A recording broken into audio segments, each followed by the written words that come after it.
दोस्तों, कल्पना करो, आप दुनिया के सबसे शक्तिशाली इंसान हो। आपके आदेश पर लाखों सैनिक खड़े हैं। आपके पास सोना है, शक्ति है, साम्राज्य है। लेकिन रात को जब आप अकेले होते हो, तो आप क्या सोचते हो? क्या एक सम्राट भी डरता है? क्या एक शासक भी टूटता है? क्या शक्ति होने के बाद भी मन अशांत रह सकता है? आज की कहानी है एक ऐसे सम्राट की जिसने पूरी दुनिया पर राज किया, लेकिन उससे भी बड़ा, उसने अपने मन पर राज करना सीखा। यह कहानी है मार्कस ऑरेलियस की। यह कहानी है उसकी निजी डायरी की। एक ऐसी डायरी जिसे उसने कभी दुनिया के लिए नहीं लिखा, उसने इसे खुद के लिए लिखा था। अपनी कमजोरी के समय, अपने डर के समय, अपने संदेह के समय। और वही डायरी आज दुनिया की सबसे गहरी सेल्फ हेल्प किताबों में गिनी जाती है। ये कोई मोटिवेशनल किताब नहीं है, ये एक इंसान की सच्ची अंदरूनी लड़ाई है। और आज हम इसे कहानी की तरह समझेंगे। नमस्कार दोस्तों, स्वागत है आपका हमारे चैनल इनसाइड बुक्स एआई पर। अगर आप इस चैनल पर पहली बार आए हैं तो हमारे चैनल को सब्सक्राइब करें और बेल आइकन दबाएं, जिससे आने वाले नए वीडियो की जानकारी आपको मिले सबसे पहले। अब चलिए चलते हैं अपने टॉपिक पर।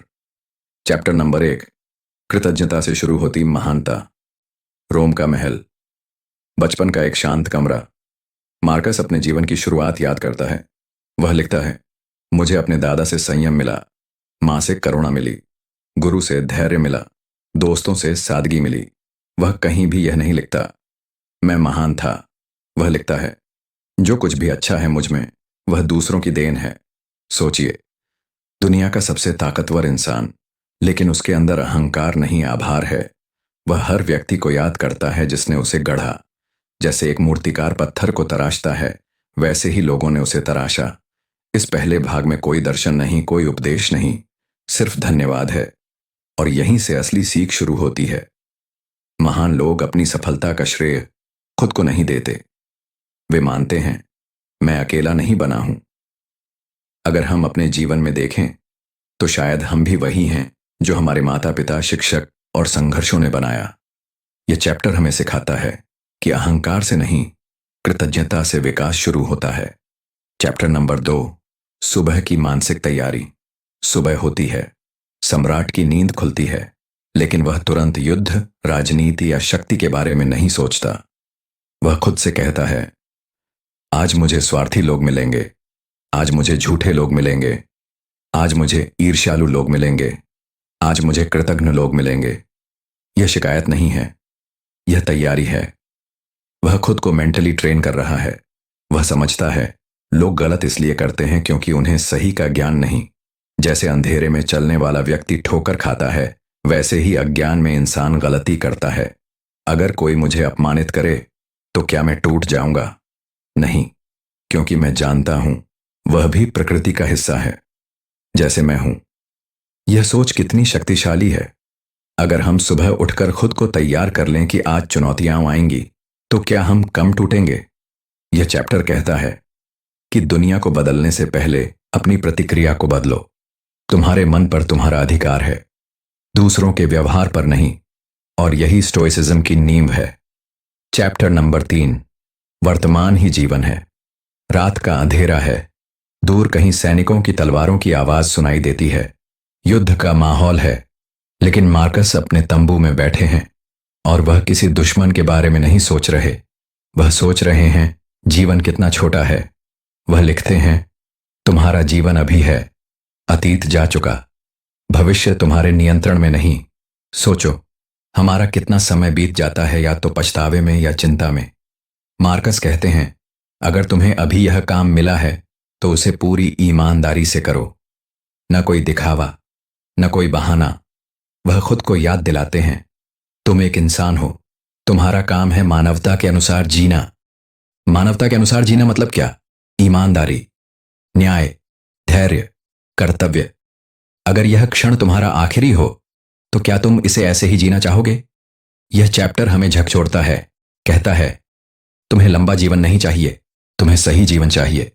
वर्तमान ही एकमात्र जगह है जहां शक्ति है, और जो इस पल को जीत लेता है वह जीवन जीत लेता है। चैप्टर नंबर 4, मृत्यु का सामना। एक दिन एक विश्वसनीय सेनापति की मृत्यु हो जाती है। राज्य चलता रहता है, सूरज फिर उगता है, लोग अपने काम में लग जाते हैं। मार्कस को एहसास होता है, मृत्यु सबके लिए समान है। राजा हो या सैनिक, अमीर हो या गरीब, सुंदर हो या साधारण, अंत सबका एक है। लेकिन यह विचार उसे डराता नहीं। वह लिखता है, जो प्रकृति का नियम है वह बुरा नहीं हो सकता।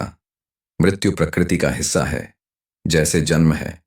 वह खुद से कहता है, तुम्हारा नाम भी एक दिन भुला दिया जाएगा।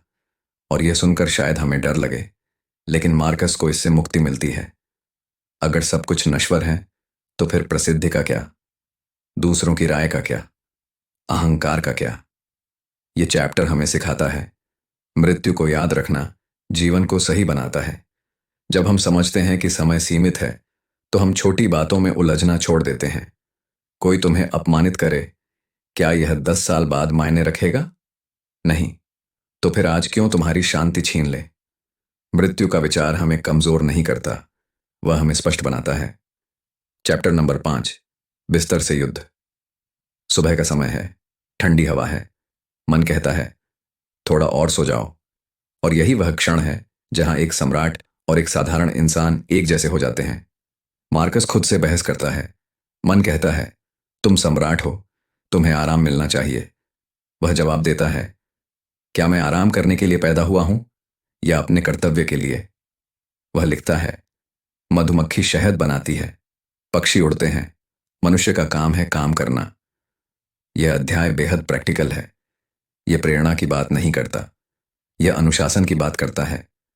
जब मन नहीं करे तब भी उठो, जब शरीर थका हो तब भी आगे बढ़ो, क्योंकि प्रकृति ने तुम्हें क्रिया के लिए बनाया है। वह खुद से पूछता है, अगर तुम अपने काम से भागोगे तो फिर तुम्हारा अस्तित्व किस लिए है? यह सुनकर झटका लगता है। हम कितनी बार अपने पोटेंशियल से कम जीते हैं। यह चैप्टर हमें याद दिलाता है, आराम मीठा है, लेकिन उद्देश्य उससे बड़ा है। अगर तुम हर सुबह अपने कर्तव्य को जीत लेते हो तो तुम धीरे धीरे खुद पर विजय पा लेते हो, और यही असली जीत है। चैप्टर नंबर 6, प्रकृति के साथ बहना। युद्ध चल रहा है, राजनीतिक तनाव है, दरबार में षड्यंत्र हैं, लेकिन मार्कस एक अलग बात सोच रहे हैं। वह प्रकृति को देखते हैं। सूरज रोज उगता है, नदी बहती रहती है, पेड़ बिना शिकायत फल देते हैं। प्रकृति कभी शिकायत नहीं करती, वह अपना काम करती है। मार्कस लिखते हैं, अगर कुछ तुम्हारे नियंत्रण में है तो उसे सुधारो, अगर नहीं है तो उसे स्वीकार करो। यह सरल लगता है, लेकिन जीना मुश्किल है। हम मौसम पर गुस्सा करते हैं, ट्रैफिक पर चिढ़ते हैं, लोगों की आदतों से परेशान होते हैं, लेकिन क्या इनमें से कुछ हमारे नियंत्रण में है? नहीं। तो फिर क्यों अपनी शांति गंवाए? मार्कस कहते हैं, तुम्हें प्रकृति ने तर्क दिया है, उसका उपयोग करो। मतलब, स्थिति को देखो, भावनाओं को समझो और सही प्रतिक्रिया चुनो। प्रकृति के खिलाफ लड़ना थकाने वाला है, लेकिन उसके साथ बहना मुक्ति है। यह चैप्टर सिखाता है, स्वीकार करना हार नहीं है, वह समझदारी है। चैप्टर नंबर 7, मन का किला। कल्पना करो, एक किला है, मजबूत दीवारें, ऊंचे दरवाजे। मार्कस कहते हैं, तुम्हारा मन ऐसा ही किला होना चाहिए। बाहर लोग आलोचना करेंगे, कोई अपमान करेगा, कोई धोखा देगा, लेकिन अगर तुम्हारा मन मजबूत है तो कोई अंदर प्रवेश नहीं कर सकता। वह लिखते हैं, बाहरी घटनाएं तुम्हें चोट नहीं पहुंचाती, उनके बारे में तुम्हारा विचार चोट पहुंचाता है। यह सुनकर गहरी चुप्पी छा जाती है। मतलब, अगर कोई मुझे निकम्मा कहे तो क्या मैं सच में निकम्मा बन जाऊंगा? नहीं, लेकिन अगर मैं उस शब्द को अपने भीतर जगह दे दूं तो वह जहर बन जाएगा। मार्कस खुद को याद दिलाते हैं, तुम्हारे विचार तुम्हारे नियंत्रण में हैं। यह आज के समय में और भी जरूरी है। सोशल मीडिया, दूसरों की राय, तुलना, अगर हम हर बात को दिल पर लें तो हम टूट जाएंगे। यह चैप्टर हमें सिखाता है, मन को प्रशिक्षित करो, उसे किला बनाओ जहां केवल सत्य और तर्क प्रवेश करें। चैप्टर नंबर 8, सादगी की वापसी। सम्राट का जीवन भव्य है, सोने के महल, शानदार वस्त्र, सैकड़ों सेवक, लेकिन मार्कस लिखते हैं, इन सब का असली मूल्य क्या है? वह खुद को याद दिलाते हैं, सादा भोजन भी पेट भरता है, साधारण कपड़े भी शरीर ढकते हैं, तो फिर इतनी लालसा क्यों? वह कहते हैं, बाहरी चीजें सुख का स्रोत नहीं है, सुख तुम्हारे विचारों में है। यह बहुत बड़ी बात है। हम सोचते हैं, अगर मेरे पास यह कार होगी, यह घर होगा, यह पद होगा, तब मैं खुश रहूंगा। लेकिन क्या यह सच है? मार्कस कहते हैं, अगर तुम्हारा मन अशांत है तो महल भी जेल बन जाएगा। और अगर मन शांत है तो साधारण जीवन भी आनंद देगा। यह चैप्टर हमें सादगी की ओर लौटाता है। कम चाहो, कम उलझो, कम शिकायत करो, और देखो जीवन कितना हल्का हो जाता है। चैप्टर नंबर 9, क्रोध की आग। एक दिन दरबार में विवाद होता है। कुछ लोग स्वार्थी हैं, कुछ लोग सत्ता के लिए षड्यंत्र कर रहे हैं। मार्कस सब देख रहे हैं। वह चाहते तो कठोर दंड दे सकते थे। वह सम्राट हैं, लेकिन वह अपने मन को देखते हैं। क्या उनके भीतर क्रोध है? वह लिखते हैं, जब कोई तुम्हें नुकसान पहुंचाता है तो पहले खुद से पूछो, क्या वह जानबूझकर बुरा है या अज्ञान के कारण? अगर कोई अज्ञान में गलती करता है तो उस पर क्रोध करना ऐसा है जैसे अंधे व्यक्ति से नाराज होना कि वह तुम्हें देख क्यों नहीं पा रहा। क्रोध 2 बार जलाता है, पहले मन को, फिर रिश्तों को। मार्कस कहते हैं, अगर तुम शांत रह सकते हो तो तुमने खुद पर विजय पा ली।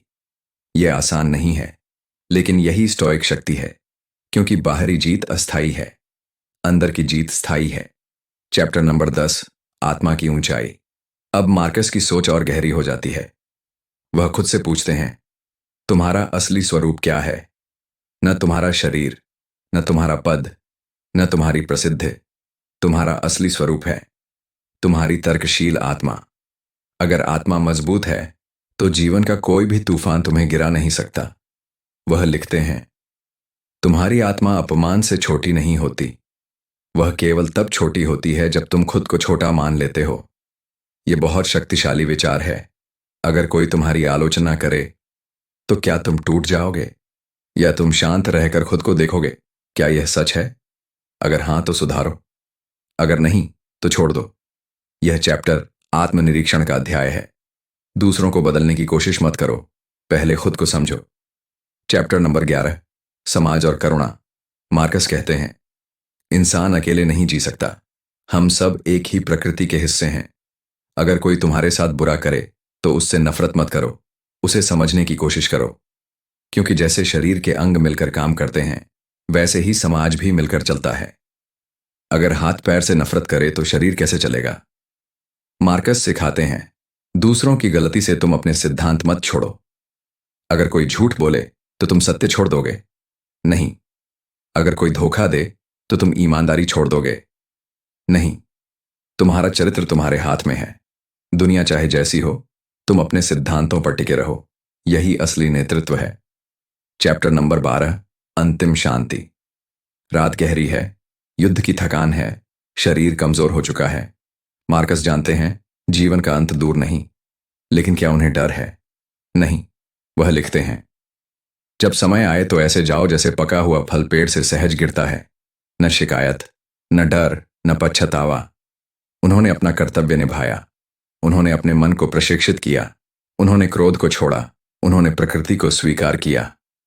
अब जाने का समय भी प्रकृति का ही हिस्सा है। वह लिखते हैं, मृत्यु से मत डरो। डरो तो इस बात से कि तुमने जीवन को सही नहीं जिया। यह अंतिम संदेश है। जीवन लंबा हो या छोटा, महत्वपूर्ण यह है कि वह ईमानदारी से जिया गया या नहीं। कल्पना करो, दुनिया का सबसे शक्तिशाली इंसान अपनी डायरी में लिख रहा है, तुम्हारा मन तुम्हारा किला है, उसे मजबूत बनाओ। मृत्यु निश्चित है, इसलिए सही जियो। दूसरों को दोष मत दो, अपनी प्रतिक्रिया बदलो। यह किताब तुम्हें अमीर बनने का तरीका नहीं सिखाती, यह तुम्हें शांत बनना सिखाती है। यह तुम्हें प्रसिद्ध नहीं बनाती, यह तुम्हें मजबूत बनाती है। यह कहती है, तूफान आएंगे, लोग बदलेंगे, परिस्थितियां टूटेंगी, लेकिन अगर तुम्हारा मन स्थिर है तो तुम अडिग रहोगे। और शायद यही असली शक्ति है। कल्पना करो, रोम का युद्ध क्षेत्र, घोड़े, तलवारें, धूल, खून, राजनीतिक षड्यंत्र। अब कल्पना करो आज की दुनिया, मोबाइल नोटिफिकेशन, सोशल मीडिया तुलना, करियर की दौड़, रिश्तों का तनाव, आर्थिक दबाव। युद्ध बदल गया है, लेकिन मन का संघर्ष वही है। मार्कस ऑरेलियस तलवारों से लड़ रहे थे, हम विचारों से लड़ रहे हैं। और यही कारण है कि मेडिटेशंस आज भी जीवित हैं। आज अगर कोई तुम्हारी पोस्ट पर आलोचना कर दे तो तुम्हारा दिन खराब हो जाता है। अगर किसी और की सफलता दिख जाए तो तुलना शुरू हो जाती है। मार्कस कहते हैं, बाहरी घटनाएं तुम्हें चोट नहीं पहुंचाती, तुम्हारी व्याख्या पहुंचाती है। अगर हम हर नोटिफिकेशन को अपने आत्मसम्मान से जोड़ देंगे तो हम कभी शांत नहीं रह पाएंगे। तो क्या करना है? अपना मन किला बनाओ। हर विचार को अंदर आने से पहले पूछो, क्या यह सच है? क्या यह उपयोगी है? क्या यह मेरे नियंत्रण में है? अगर नहीं तो उसे बाहर ही रहने दो। कितनी बार सुबह उठकर मन नहीं करता काम करने का, आज लीव ले लेता हूं, आज मोटिवेशन नहीं है। मार्कस कहते हैं, तुम्हारा काम है काम करना। यह कठोर लगता है, लेकिन यह जीवन बदल देता है। अगर तुम हर दिन अपने कर्तव्य को जीत लेते हो तो धीरे धीरे तुम खुद पर विजय पा लेते हो। सक्सेस कोई एक बड़ा पल नहीं है, यह रोज का अनुशासन है। और मार्कस हमें याद दिलाते हैं, कर्तव्य से भागना खुद से भागना है। किसी ने तुम्हें धोखा दिया, किसी ने तुम्हारी उम्मीद तोड़ी, किसी ने तुम्हें अपमानित किया, तुम क्या करोगे? मार्कस कहते हैं, अगर कोई गलत करता है तो समझो वह अज्ञान में है। यह सुनकर हमें लगता है इतना आसान नहीं है, सही बात। लेकिन सोचो, अगर तुम क्रोध पालोगे तो क्या तुम्हारा दर्द कम होगा या और बढ़ेगा? स्टोइसिज्म यह नहीं कहता कि दर्द नहीं होगा, यह कहता है दर्द को जहर मत बनने दो। रिश्तों में शांति तब आती है जब हम प्रतिक्रिया को नियंत्रित करना सीख लेते हैं। ओवरथिंकिंग, हमारा दिमाग 90% समय या तो अतीत में रहता है या भविष्य में। काश मैंने ऐसा किया होता, अगर ऐसा हो गया तो।